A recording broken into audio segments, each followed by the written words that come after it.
Moin, ich bin Safari Tillmann von der Radelbande. Stellt euch mal vor, ein Kekshersteller bringt eine Pizza raus. Ja, technisch sind es beides Getreideprodukte und sie sind beide flach, aber das war's auch schon mit den Gemeinsamkeiten. Das Tern Orox hier ist wie die Pizza von Balsen. Kann das schmecken?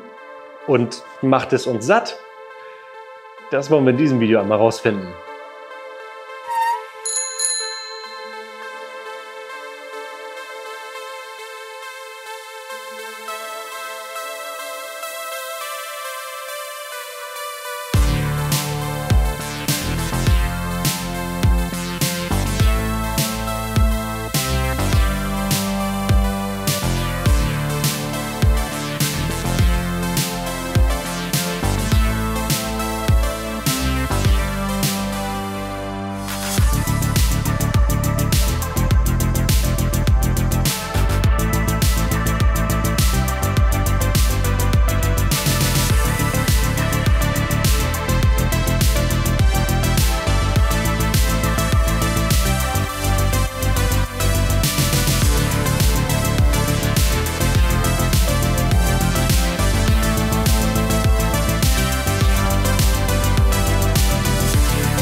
Erstmal ein Hinweis zur Transparenz. Dieses Bike wurde uns von Tern bzw. Hardtier ausgeliehen und sie unterstützen die Produktion dieses Videos finanziell. Sie haben uns allerdings nicht gesagt, was wir wie irgendwie sagen sollen.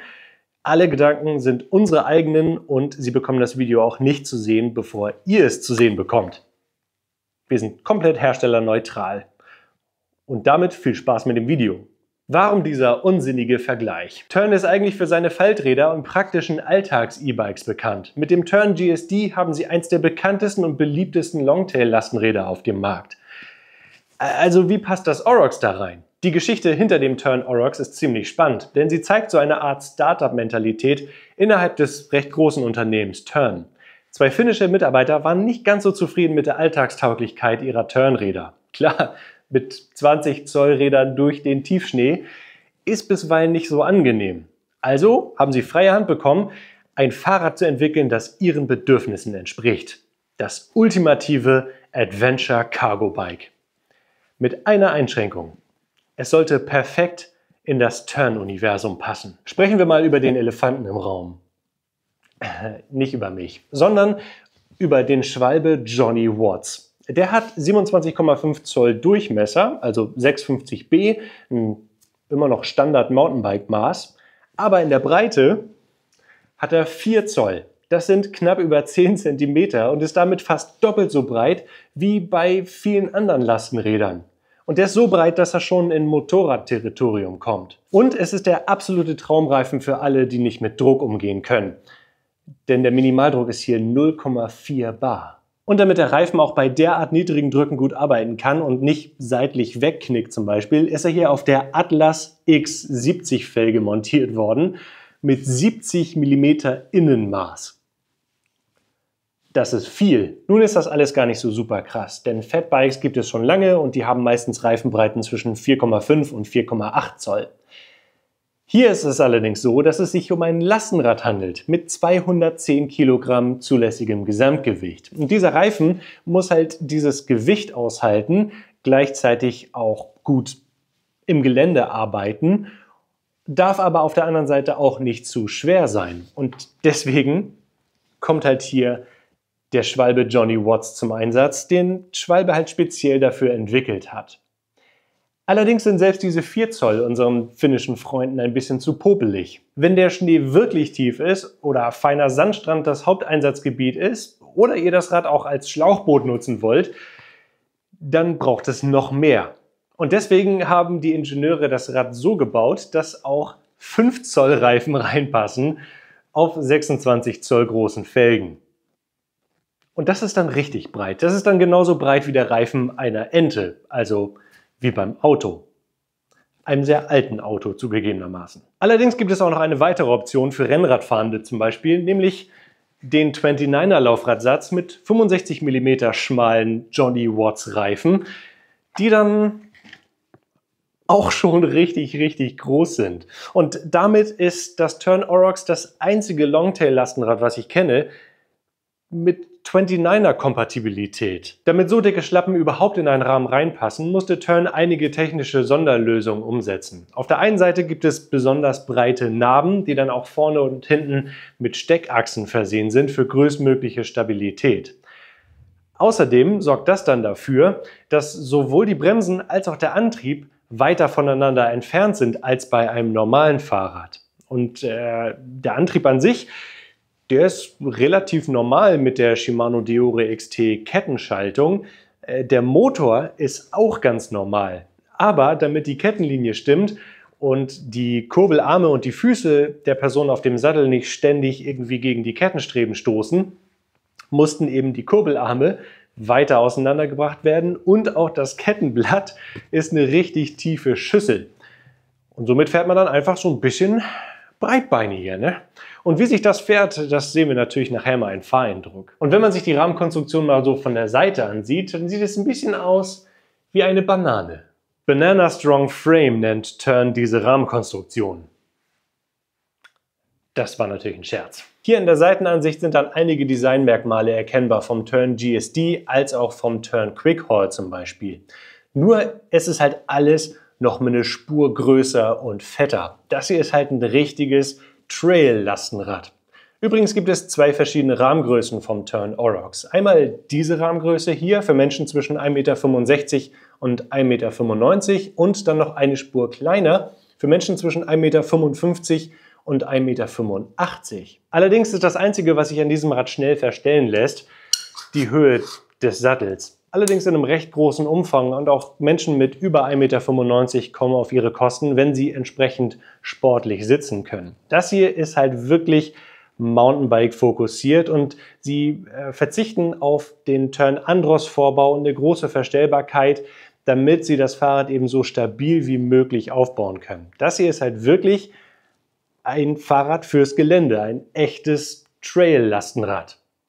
Und wie es bei einem echten Trail-Lastenrad üblich, gibt es hier einen sehr breiten Lenker für möglichst viel Kontrolle im Gelände. Ausgestattet ist das Ganze dann mit einer LED-Remote und dem Kiox 300 Display mit allen Vorteilen des smarten Systems. Auf der rechten Seite finden wir dann den Schalthebel der 12-Gang-Kettenschaltung.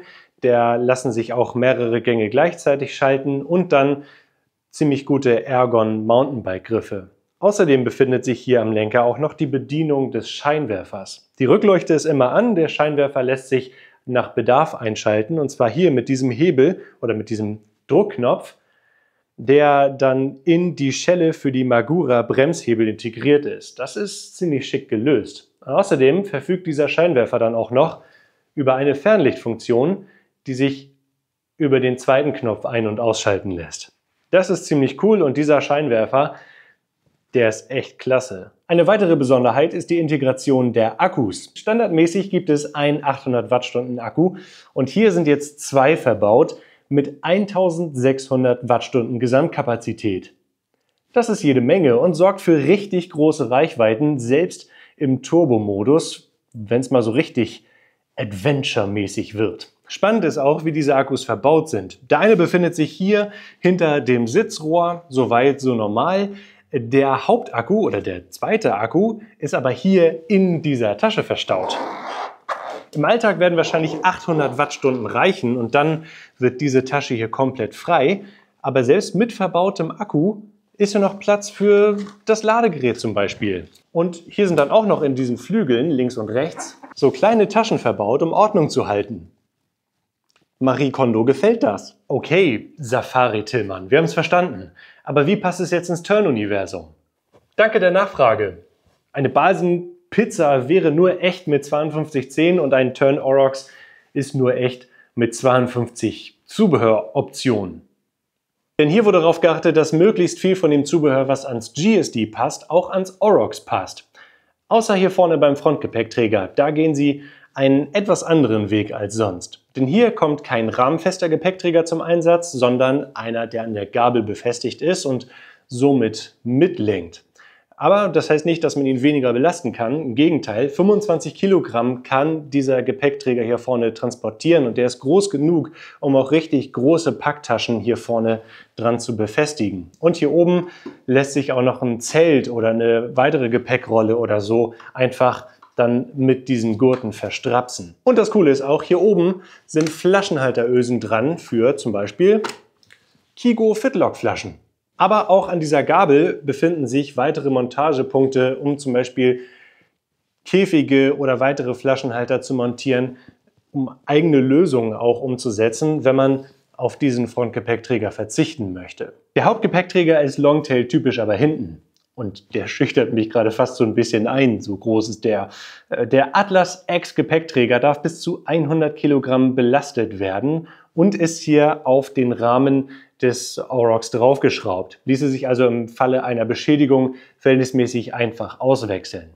Und er lässt sich genauso ausstatten wie die meisten anderen Longtails von Tern auch.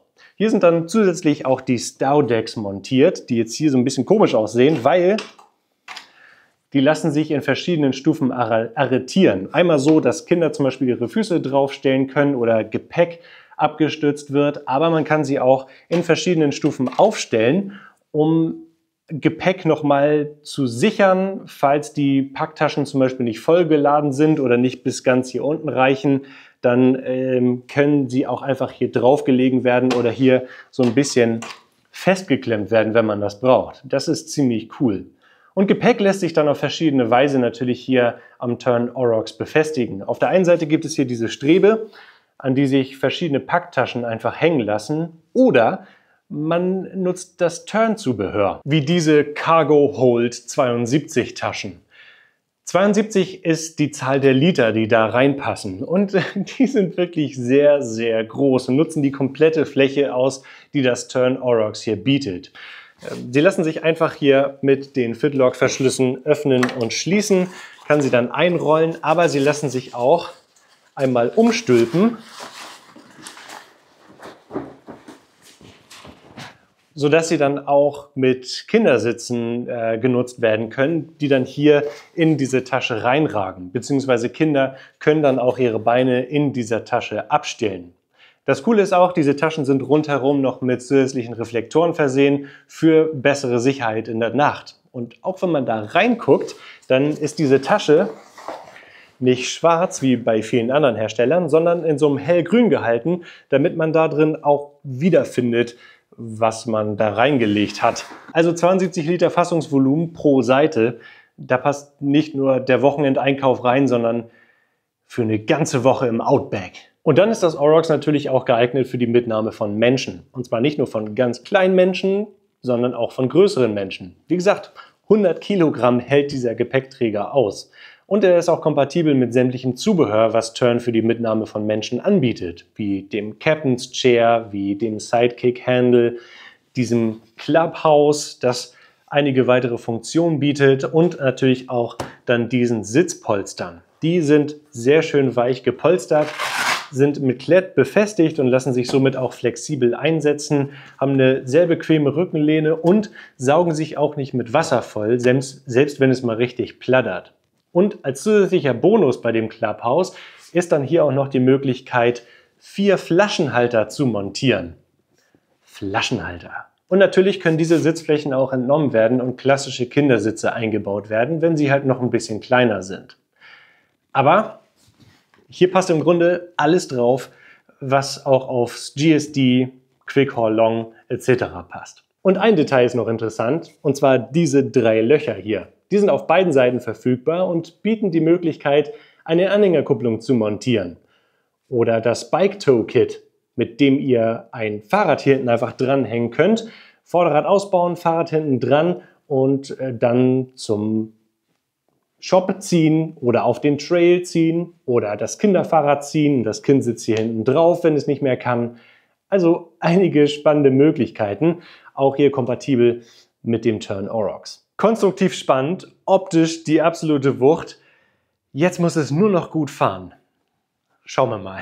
Jetzt sind wir beim Fahreindruck mit dem Aurochs. Und wie üblich habe ich das Rad jetzt nicht voll beladen, aber hier oben sind meine beiden Mitarbeiter drin, die Säcke Tam und Arak.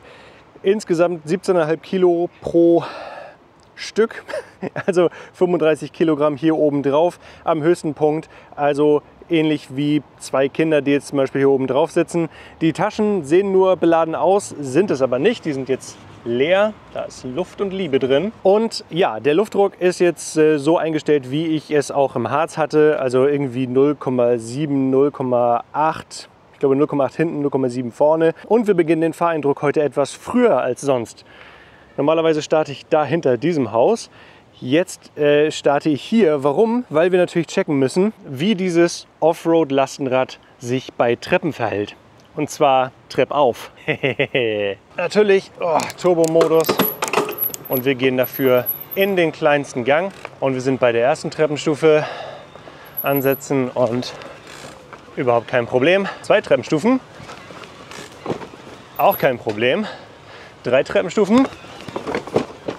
Ebenfalls kein Problem. Und jetzt kommen viele Treppenstufen.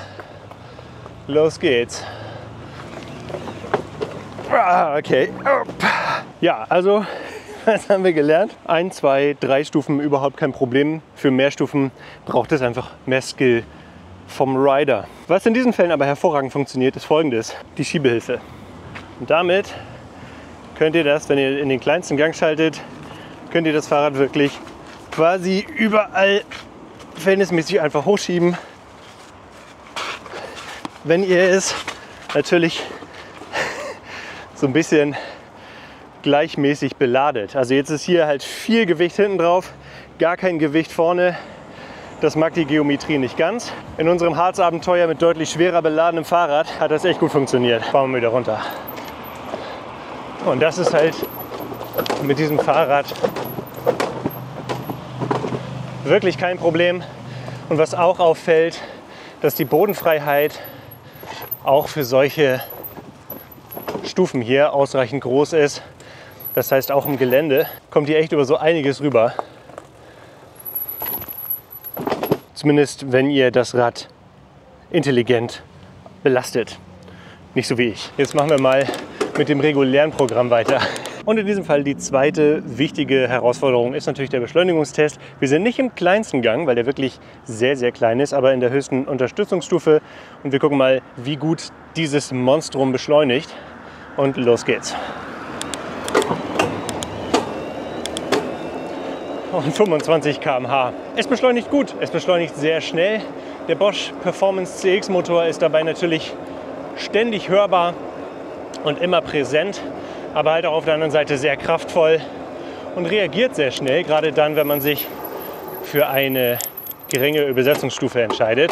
Und ja, das Rad ist auch mit wenig Luftdruck und diesen dicken Reifen schnell auf 25 km/h. Und dank der 12 Gänge ist auch immer eine gute Trittfrequenz gewährleistet. Und wenn man jetzt so mit 25 km/h fährt, dann schalte ich mal in den allerhöchsten Gang und dann haben wir eine Trittfrequenz von 55 Umdrehungen pro Minute, 54 bei 25 km/h. Also da kommen auch Langsamtreter auf ihre Kosten. Aber bevor ich euch die niedrigste Trittfrequenz zeige, zeige ich euch erstmal, wie das Rad den Jerusalemsberg hochkommt. Also wie immer höchste Unterstützung und wir treten nicht zu stark in die Pedale, haben eine Trittfrequenz von 80 bis 85 Umdrehungen pro Minute und dann wollen wir mal sehen, wie schnell wir sind. 120, 92, also wirklich wenig Leistung auf dem Pedal. 20 km/h ist unsere Baseline, 19,5 km/h einmal runterschalten. Wir sind bei 18,3, 17,9. 17,8 km/h, also 17,8 km/h mit nicht zu viel Leistung, mit einer recht hohen Trittfrequenz. Das können andere Lastenräder mit einer Kettenschaltung ein bisschen schneller, aber diese Reifen sind halt auch nicht die effizientesten, gerade nicht mit einem geringen Luftdruck. Dafür sind sie halt gemütlich. Und wenn man jetzt hier so fährt, dann hört man es brummen. 100 hungrige Hummeln brummen durch die Gegend. Und das muss man mögen, es hört sich kernig an und ich glaube, das ist auch der Grund, warum Tern hier auf eine Klingel verzichtet hat bei diesem Testrad. Weil wenn ich von innen angefahren komme, dann hört man mich auf jeden Fall. So, glatte, gerade Strecke. Wir legen uns mal in die Kurve. Wenn man sich in die Kurve lehnt, dann möchte das Rad gerne noch weiter in die Kurve rein. Man muss dann so in der Mitte der Kurve tatsächlich ein bisschen gegensteuern, tatsächlich mit dem Körper ein bisschen arbeiten. Und dieser Effekt ist dann natürlich verstärkt, wenn man hier vorne Packtaschen drauf hat oder ein Zelt oder so. Auch gerade im Gelände muss man ein bisschen mehr am Lenker des Tern Aurochs arbeiten. Es lenkt sich aber Longtail typisch natürlich sehr präzise. Und man kann das Rad gut da platzieren, wo man es braucht. Also, um nochmal zu der Treppe zurückzukommen, zumindest dann, wenn man die passenden Skills hat. Die Sitzposition könnt ihr jetzt ebenfalls sehen. Die ist für mich mit 1,96 Meter sehr sportlich. Es ist für mich tatsächlich so ein bisschen am Rande dessen, was ich im Alltag fahren wollen würde. Wenn ihr kleiner seid, dann sitzt ihr natürlich aufrechter. Es erinnert also sehr stark an ein Cross-Country Mountainbike, lässt sich dann aber wiederum auch dank des breiten Lenkers und des guten Hebels, den man dadurch hat, sehr gut eben platzieren und sehr gut lenken. Was jetzt hier auch so ein bisschen passiert, wenn man sich in die Kurve lehnt und wenn man auch so ein bisschen am Lenker arbeitet, dann merkt man, dass natürlich das Heck ein bisschen hinterherzieht, wie das immer bei Longtail-Lastenrädern der Fall ist. Allerdings ist das wirklich sehr, sehr stabil. Gerade für ein Großrad-Longtail ist hier kein Zittern oder so spürbar. Es fühlt sich auch nicht an, als dass sich das Rad irgendwie aufschaukeln würde. Und auch das Freihändigfahren gelingt mit diesem Bike wirklich ohne Probleme, selbst wenn es beladen ist. Solche Kanten, dafür ist das Tern Aurochs einfach gebaut. Natürlich hier bügeln auch diese 10 cm dicken Reifen nicht alles platt, aber sie nehmen sehr viel von der Kraft auf, wenn man eben den Luftdruck entsprechend anpasst. Und jetzt zur, denke ich mal, doch Paradedisziplin dieses Bikes, Gravel. So, und hier kann man wirklich voller Vertrauen rüberfahren, egal wie sandig es ist. Eben war auch ein sandiges Stück, da bin ich einfach so rübergefahren. Andere Lastenräder rutschen da gerne mal ein bisschen weg. Hier können diese 10 cm breiten Reifen natürlich super mit diesem Untergrund umgehen. Auch hier wiederum leichtgängige, gut funktionierende Lenkung. Und hier runter ist wieder Sand, aber auch das kein Problem. Das Rad rollt da einfach durch. Aber was natürlich auch interessant ist, ist das Anfahren am Berg hier an dieser Stelle, wo wir es immer machen. Also wir sind wiederum in der höchsten Unterstützungsstufe im Turbo-Modus, im kleinsten Gang und wir legen mal los. Ich war noch nicht mal im kleinsten Gang. Da ist dank dieser sehr großen Bandbreite der Kassette hinten und dank der sehr kleinen Grundübersetzung kann das Aurochs das richtig gut. Der Motor der Bosch Performance Line CX, der unterstützt natürlich auch beinahe umgehend. Und in Verbindung mit dieser riesigen Kassette hinten findet er sofort Grip und man kann sehr langsam und sehr kontrolliert auch solche steilen Hänge hochfahren. Also man muss ganz ehrlich sagen, hier auf diesem Terrain ist das Aurochs eigentlich komplett unterfordert. Und was jetzt auch beim Schieben auffällt, dass natürlich gerade mit 2 Kindern hinten drauf oder mit viel Last hinten drauf, oben auf dem Gepäckträger, der Schwerpunkt doch verhältnismäßig groß ist. Auch das wiederum war im Gelände während der Fahrt kein Problem. Es ist eher dann, wenn das Rad eben stehen soll oder wenn ihr es schiebt, etwas umständlicher als bei Longtails mit kleineren Laufrädern. Und zum Langsamfahren eignet sich das Rad natürlich auch hervorragend. Ihr könnt auch die Unterstützung komplett ausschalten. Die Shimano XT-Kettenschaltung ist da sehr effizient. Es braucht wiederum durch diese breiten Reifen nur etwas mehr Kraft auf dem Pedal. Und da können wir jetzt mal in den kleinsten Gang gehen. Wir gehen jetzt mal auf eine Trittfrequenz von 60 Umdrehungen pro Minute etwa und haben dann eine Geschwindigkeit von 5,6 km/h. Also wirklich eine sehr, sehr niedrige, kleinste Übersetzung, die dafür sorgt, dass sie halt wirklich quasi überall hochkommt. Also ich kann gut verstehen, warum Tern diesem Fahrrad einfach keine Federgabel gegeben hat. Einerseits würde damit die gesamte Stabilität des Fahrrads von einem Drittherstellerprodukt abhängig gemacht werden. Auf der anderen Seite sind eben diese Reifen plüschig genug, um auch komfortabel über Kopfsteinpflaster zu fahren und über alles, was einem so im Alltag begegnet und über die meisten Dinge, die einem auch im Gelände begegnen. Also hier 25 km/h und ihr könnt sehen, wie wenig Bewegung da tatsächlich drin ist. Und diese Reifen können halt gerade so feine Vibrationen sehr gut rausnehmen. So, jetzt fahren wir mal hier drauf und nehmen den Kannstein voll mit. Da hüpft es einmal ein bisschen rüber, aber lässt sich auch überhaupt nicht aus der Ruhe bringen. Und wir machen den Bremstest aus 25 km/h und wir bremsen jetzt. Ja, also erstmal die großen Bremsscheiben, die lassen das Rad natürlich sehr gut bremsen. Ist mir auch wiederum aufgefallen bei längeren Abfahrten, dass da kein Fading vorhanden war, selbst mit dem ganzen Gewicht. Und das Rad ist 2,10 Meter, 2,20 Meter lang. Wir haben jetzt hier gut 1,10 Meter, 1,20 Meter noch, also gut 3,40 Meter Bremsweg aus 25 km/h. Bremsweg ist ja das eine. Da hätte ich jetzt natürlich gedacht, dass es ein bisschen besser bremst, aber die Bremsen sind wiederum so stark, dass selbst mit der Belastung hinten drauf das Hinterrad gerutscht ist und somit natürlich die vordere Bremse den Großteil der Arbeit verrichtet hat. Die Bremsbetätigung ist sehr einfach und fühlt sich gut an. Und ja, gerade auch durch diese Magura-Bremsen, die halt wirklich sehr, sehr gut sind und sehr zuverlässig, habe ich da überhaupt keine Schwächen feststellen können tatsächlich. Und wir machen jetzt mal etwas, was ich bei anderen Lastenrädern nicht mache, weil wir einfach die Möglichkeit haben. Wir holen uns den großen Laufradsatz. So, der ganze Spaß ist jetzt umgebaut. Hier in so einer riesigen Reisegruppe befinde ich mich gerade. Und es sieht schon erstaunlich aus. Also, das ist jetzt natürlich, das passiert immer, das ist jetzt natürlich nicht die maximale Größe, die hier unter das Schutzblech passt. Und das hier sieht jetzt ein bisschen aus, als wären Mercedes GLE oder GLC Brötchen irgendwie mit Winterreifen unterwegs. Aber natürlich gibt es für den 29er Laufradsatz noch passende Schutzbleche, die dann auch schmaler sind und enger am Reifen anliegen, damit das halt nicht so spielzeugmäßig aussieht. Ich bin jetzt allerdings das Rad noch nicht gefahren. Ich habe hierher geschoben, weil einer meiner Ansprechpartner bei Hardtier gesagt hat, dass sich das wirklich komplett anders fährt. Liebe Grüße an Jimmy. Mal sehen, ob er recht hat. Los geht's. Loslegen wir. Ja, fahren wir mal hier durch. Stören wir auch niemanden. Und was sofort auffällt, dass dieser Laufradsatz viel, viel leiser ist. Er hat trotzdem ein kerniges Geräusch mit diesen Johnny Watts Reifen, aber es ist natürlich viel, viel leiser. Und ich habe auch das Gefühl, dass das Rad insgesamt noch mal etwas besser beschleunigt, etwas besser aus dem Quark kommt. Was ich aber auch so ein bisschen merke, dass halt Schläge schneller durchgetragen werden, fühlt sich alles etwas direkter an, weniger soft, weniger plüschig. Lenkbewegung, also der Lenker einzulenken, ist jetzt deutlich leichter. Ja, und gefühlt ist auch so der Aufwand, das Rad irgendwie auf 25 km/h zu halten, noch ein bisschen geringer.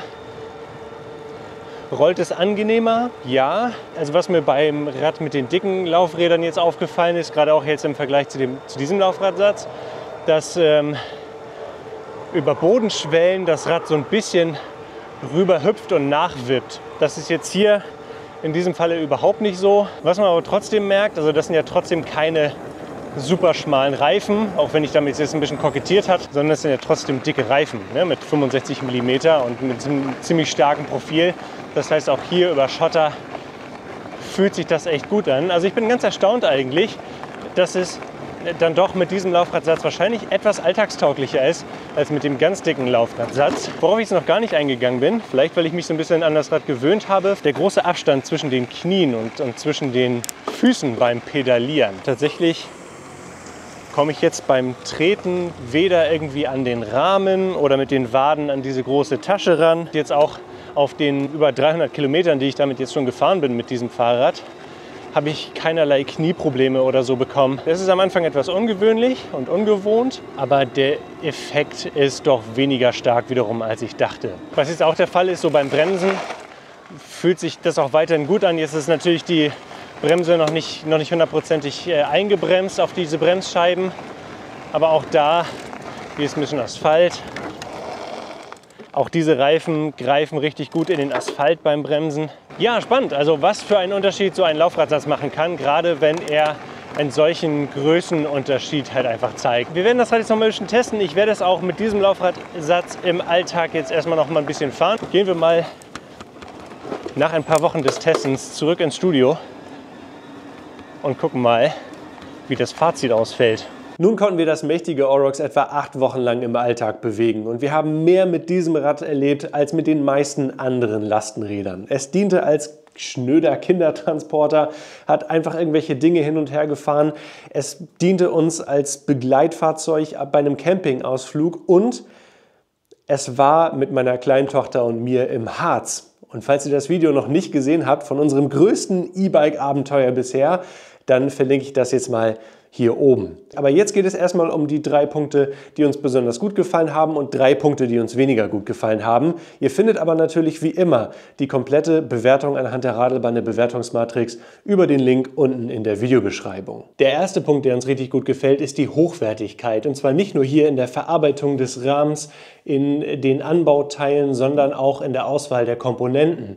Der Sattel ist richtig gut, die Griffe und ganz besonders das Licht ist wirklich klasse. Einer der besten Scheinwerfer, auch mit Fernlicht, die es im E-Bike-Bereich gibt. Und auch das Rücklicht mit dem Bremslicht, das wirklich sehr, sehr hell ist ganz oben aus dem Regal gegriffen und echt klasse, gerade für so ein Fahrrad. Der zweite Punkt, den ich super finde, dass sich das Rad absolut verlässlich und präzise fahren lässt. Und zwar sowohl auf der Straße als auch abseits der Straße. Und auch wiederum mit beiden Laufradsätzen. Der 27,5er Laufradsatz mit den fetten 10 cm breiten Reifen hat uns im Harz wirklich überall rüber geführt. Allerdings muss man auch so ein bisschen auf den Reifendruck achten. Also wenn gerade mit den 27,5er Laufrädern, wenn da der Reifendruck im Gelände etwas zu hoch ist, dann rumpelt es doch. Und wenn er auf der Straße etwas zu niedrig ist, dann schwimmt es natürlich so ein bisschen. Aber dieser Effekt ist hier mit den 29er Laufrädern verringert und die würde ich tatsächlich auch für meine Zwecke bevorzugen. Und der dritte Punkt, der mir richtig gut gefällt, ist, wie kompromissbefreit dieses Rad für den spezifischen Zweck gebaut wurde. Sowas gab es tatsächlich vorher noch nicht. Das ist ein einzigartiges Bike. Viele andere Hersteller haben schon so Ideen reingebracht für Longtails mit größeren Rädern, die dann auch etwas geländetauglicher sind, die auch abseits befestigter Wege Spaß machen. Aber so auf diesen spezifischen Zweck zugeschnitten war bisher kein anderes Fahrrad. Und das finde ich umso erstaunlicher, als Tern ja aus einem ganz anderen Bereich kommt. Aber es gibt ja noch ein paar Punkte, die mir weniger gut gefallen haben. Und der erste Punkt ist der hier, den macht das Rad jetzt gerade gar nicht. Aber wenn hier hinten das Vorderrad etwas oder das Hinterrad etwas belastet ist und somit das Rad weniger stark auf dem Vorderrad lastet, guck mal, jetzt macht es das gar nicht, das ist natürlich der Vorführeffekt, aber das Vorderrad kippt ein. Und das ist dann natürlich besonders unschön, wenn dieser Frontgepäckträger verbaut ist, weil der dann regelmäßig gegen den Rahmen schlägt und das ist dann auch nochmal etwas schwieriger, wenn natürlich vorne dieser Gepäckträger beladen ist. Also das geht dann irgendwann in das Muskelgedächtnis rein, wenn ihr das Rad abstellt, immer erstmal so ein bisschen den Lenker dann so hinstellen, damit er nicht selber an den Rahmen schlägt. Der zweite Punkt, der uns weniger gut gefallen hat, sind die beiden Rahmenhöhen. Ich sehe zwar ein, dass das für die Stabilität und die Konzeption des Fahrrads notwendig ist.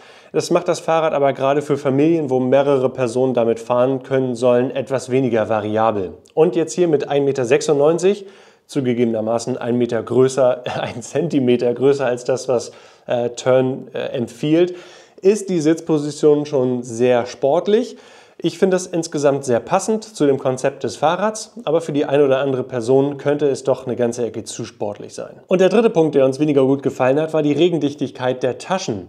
Nach einem Regenguss zugegebenermaßen biblischen Ausmaßes bei einem unserer Campingausflüge war diese Tasche hier, obwohl sie komplett geschlossen war, nachher komplett durchfeuchtet, auch weil sich hier in dieser Rille Wasser gesammelt hatte, das dann nach und nach das Material dann eben doch durchbrochen hat. Und diese Tasche hier, wo der Akku drin sitzt, die ist tatsächlich gar nicht vor Regen geschützt. Da läuft Wasser ungehindert durch diesen Reißverschluss ein. Das heißt also, das Ladegerät, das ich hier so reingelegt hatte, das wurde schon ein bisschen feucht, hat weiterhin funktioniert, aber diese Tasche funktioniert eben als Kälteschutz für den Akku, aber nicht als Regenschutz. Das würde ich mir einfach wünschen, dass das verbessert würde, weil das ist ein easy fix und wenn ihr da noch eine Tasche habt, die einfach regendicht ist, das können ja nur alle gut finden, oder? Für wen ist dieses Bike aber jetzt am besten geeignet? Und ich glaube, in der Brust des Aurochs schlagen zwei Herzen. Und damit meine ich nicht die beiden Akkus, sondern die beiden Laufräder und die unterschiedlichen Zwecke, die man mit den beiden Laufradsätzen erfüllen kann. Dieser hier, der 27,5 Laufradsatz mit den breiten, dicken 10 cm Reifen, der ist gerade dann interessant, wenn ihr das Fahrrad in einem professionellen Umfeld verwenden wollt. Und da denke ich zum Beispiel jetzt an Forstarbeiten. Als meine Tochter und ich durch den Harz gefahren sind, habe ich so links und rechts geguckt und mir gedacht so, wie kommen die Waldarbeitenden da rein? So, meistens mit irgendwelchen riesigen Geräten, schlagen riesige Schneisen in den Wald für teilweise eher kleinere Aufgaben. Mit dem Tern Aurochs könnte man aber sehr nah an so einen Baum ran, hat dann Kettensägen und das ganze Equipment hier hinten drauf und kann dann quasi minimalinvasiv Waldarbeiten durchführen. Oder auch zum Beispiel auf Bauernhöfen. Oder auch, wenn es zum Beispiel in Richtung Bergrettung geht, weil dieses Rad kommt einfach so viele Strecken verhältnismäßig einfach schon hoch und kann viel Equipment tragen und sogar die ein oder andere leichtere zusätzliche Person hinten drauf.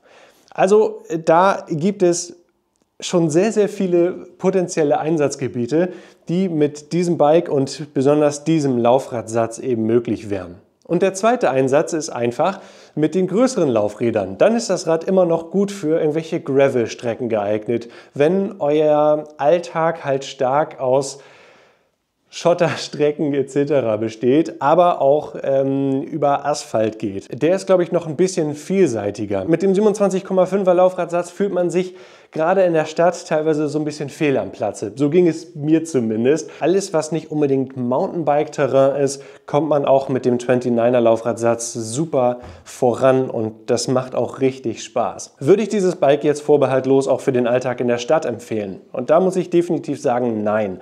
Da gibt es einfach bessere Angebote von Tern, das Quick Haul Long oder das GSD, womit verschiedene Personen leichter fahren können, die ähnlich viel tragen können, wo Kinder leichter rauf und wieder runterkommen, die kompakter und kleiner sind, sich besser abstellen lassen. Und dann ist es halt auch so, dass das Rad mit der Kettenschaltung teuer ist und mit der Rohloff halt noch viel teurer. Und nur mit der Rohloff ist es halt wirklich uneingeschränkt alltagstauglich, weil man sich da nicht um die Kette etc. kümmern muss.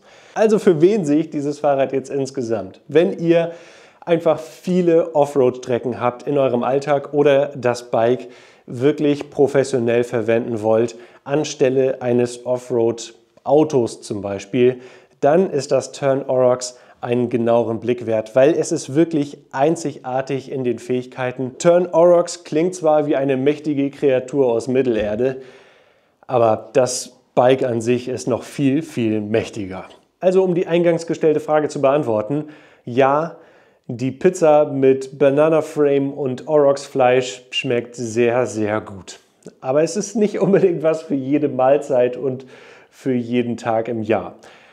Aber was haltet ihr jetzt vom Tern Aurochs? Wäre das euer perfektes Offroad-Longtail-Lastenrad oder haltet ihr eher größere Stücke auf die kleineren Modelle von Tern?